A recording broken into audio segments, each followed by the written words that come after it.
Fala galera, muito bem-vindos a mais um vídeo do nosso canal. O livro de hoje se chama Pai Rico, Pai Pobre, de Robert Kiyosaki. O vídeo de hoje e o livro, eles vão girar em torno das dicas dos dois pais que Robert tinha. O pai pobre, ou pai instruído, como ele também se referia durante o livro, é o pai biológico de Robert. Ele era professor, possuía todos os títulos acadêmicos universitários. Ele possuía mestrado, pós-graduação, doutorado. Ele era professor do governo, trabalhava para o governo. E ele era pai pobre por quê?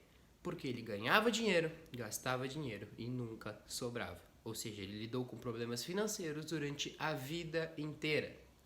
Em contrapartida, o pai rico, que vocês vão ouvir falar muitas vezes, a maioria das lições que o Robert levou para a vida dele e trouxe no livro, são as lições do pai rico.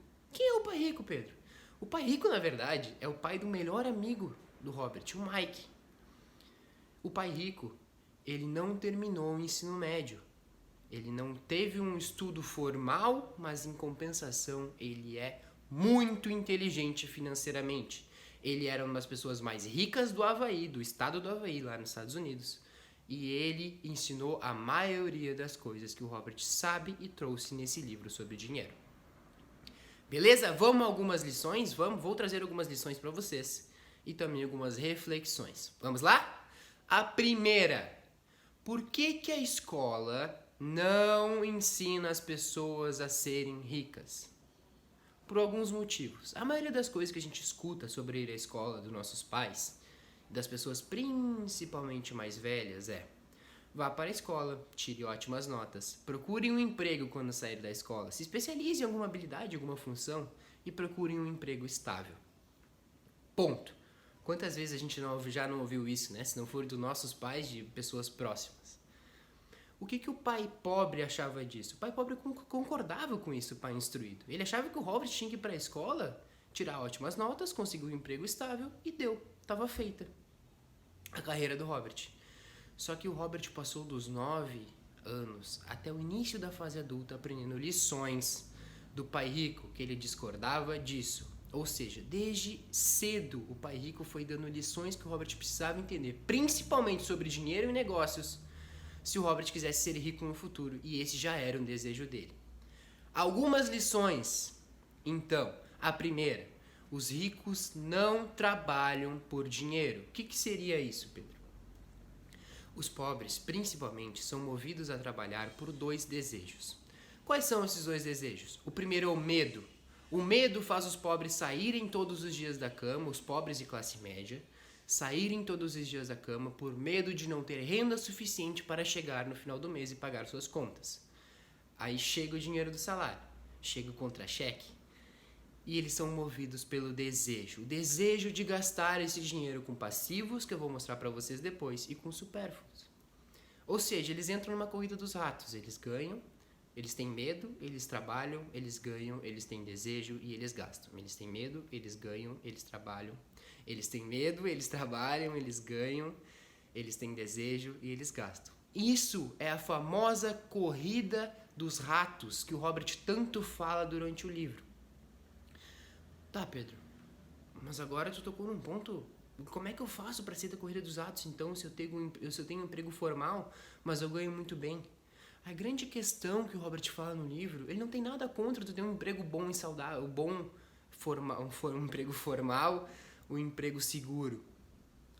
Só que a principal questão é: se você não desenvolver o que eu vou ensinar agora, que o Robert ensinou, você dificilmente, a não ser que você seja um atleta de alto nível, um astro do rock, um astro do cinema, ou trabalha numa empresa realmente muito acima da média, você vai entrar na corrida dos ratos. Se você não souber a diferença entre ativos e passivos.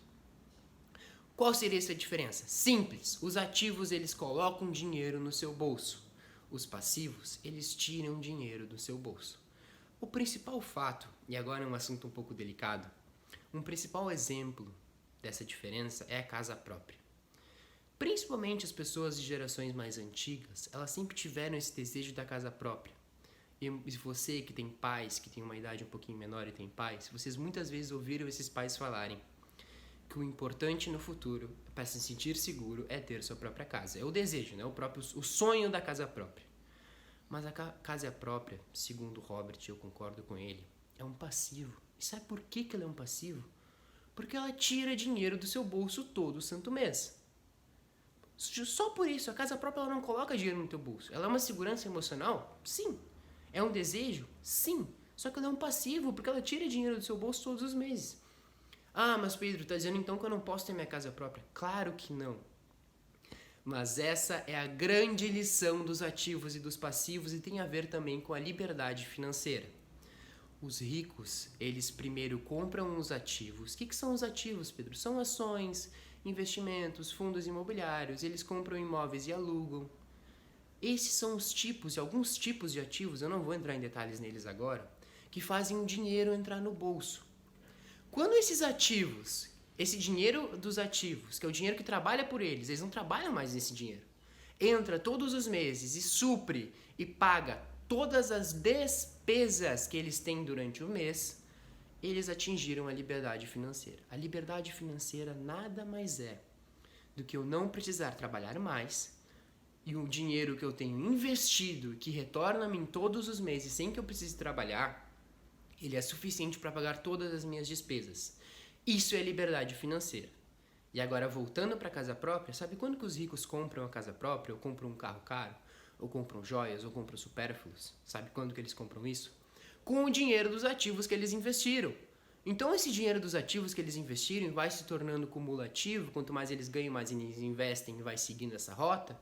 Eles compram as coisas supérfluas da vida dele. Eles não gastam dinheiro do salário deles para comprar essas coisas supérfluas. Essa é a grande sacada dos ricos. Eles não entram na corrida dos ratos justamente porque, ao invés de ganhar o salário e ir direto para as despesas, eles fazem um caminho que no meio tem os ativos. Eles primeiro compram os ativos para depois eles gastarem com as coisas supérfluas, entre aspas. Entenderam a grande diferença? E agora, voltando no assunto do emprego. Esse assunto é fantástico, eu quero a atenção de vocês. Eu falei que se a pessoa possui um emprego formal, um emprego seguro, e depender só do salário desse emprego, ela vai ter dificuldade para sair da corrida dos ratos. A não ser, e vocês lembram, que seja um astro do esporte, trabalhe numa empresa realmente muito acima da média, um astro do cinema, que realmente ganhe salários astronômicos, o que não é o caso da grande maioria da população. Então, que fique claro, e vou deixar claro para vocês agora, se você trabalha para uma empresa privada, uma empresa grande, você também trabalha para que os seus donos fiquem ricos, preste atenção, para que seus donos fiquem ricos, você também trabalha para o governo, que ganha grande parte, tira grande parte do seu salário antes mesmo dele chegar a você, e você sabe disso, e terceiro, você trabalha para o banco, que é o que acontece quando a gente faz financiamento de carro ou financiamento da casa. Então, repetindo, se você trabalha para uma grande empresa e só vive do seu salário dessa empresa, você trabalha para que o dono da empresa fique rico, você trabalha para que o governo enriqueça e você trabalha para que o banco ganhe dinheiro às suas costas. Beleza? Então esses foram alguns ensinamentos. Mas Pedro, então, se eu trabalho para uma grande empresa e estou feliz pelo meu salário e quero sair da corrida dos ratos, o que o Robert me ensinaria nesse sentido? Cara, comece a cuidar do seu dinheiro e investi-lo em ativos. Não tem problema nenhum, e isso ele deixa muito claro, não tem problema nenhum de ter um emprego formal, desde que você saiba o que fazer com esse dinheiro. Não é quanto dinheiro você ganha, mas é quanto dinheiro você poupa e o que você faz com o seu dinheiro. Beleza? Então, o grande ensinamento do livro e o grande ensinamento do vídeo que eu quero trazer para vocês é: aprenda e saiba a diferença sobre ativos e passivos. Se você souber isso como ponto de partida, já é mais do que suficiente para que você esteja avançado com relação à grande maioria da população. Beleza? Agora vamos entrar num assunto um pouquinho diferente. O que é o QI financeiro, o coeficiente de inteligência financeiro? O que uma pessoa inteligente financeiramente, como o pai rico do Robert era, que apesar de não ter um ensino médio, ele era muito inteligente financeiramente.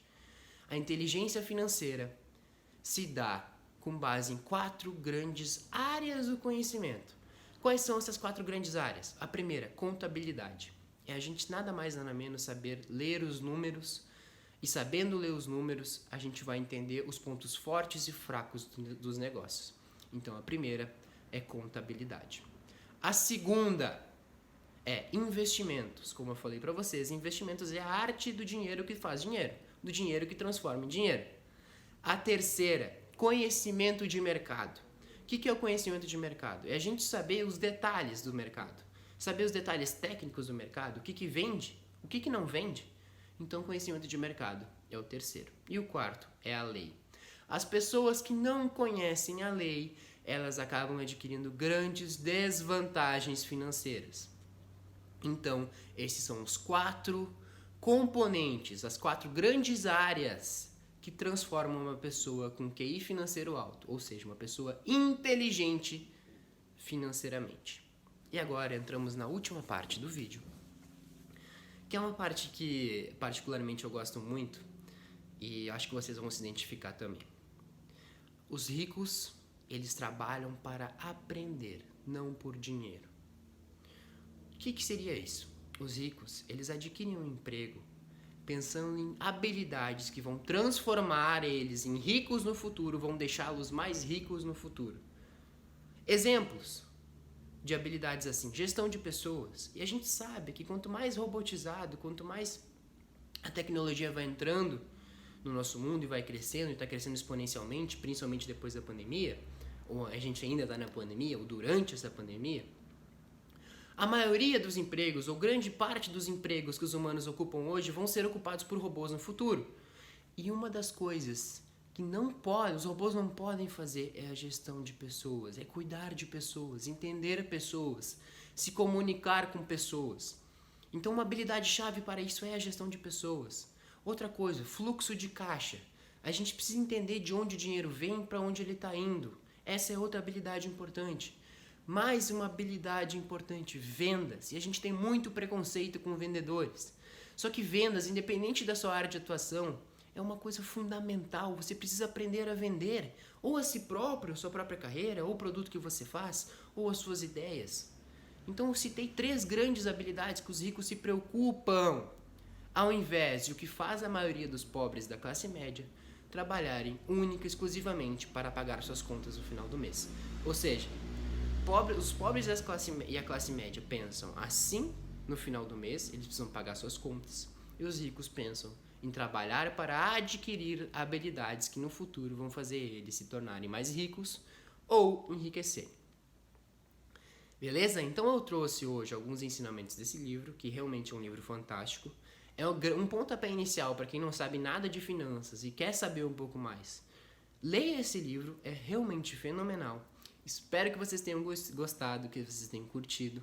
Se inscrevam no nosso canal, comenta, ative o sininho para receber as notificações, mande para os seus amigos, caso vocês achem que eles possam se interessar por esse conteúdo, ou que eu tenho minhas dúvidas que não aconteça, porque realmente é um conteúdo muito bom.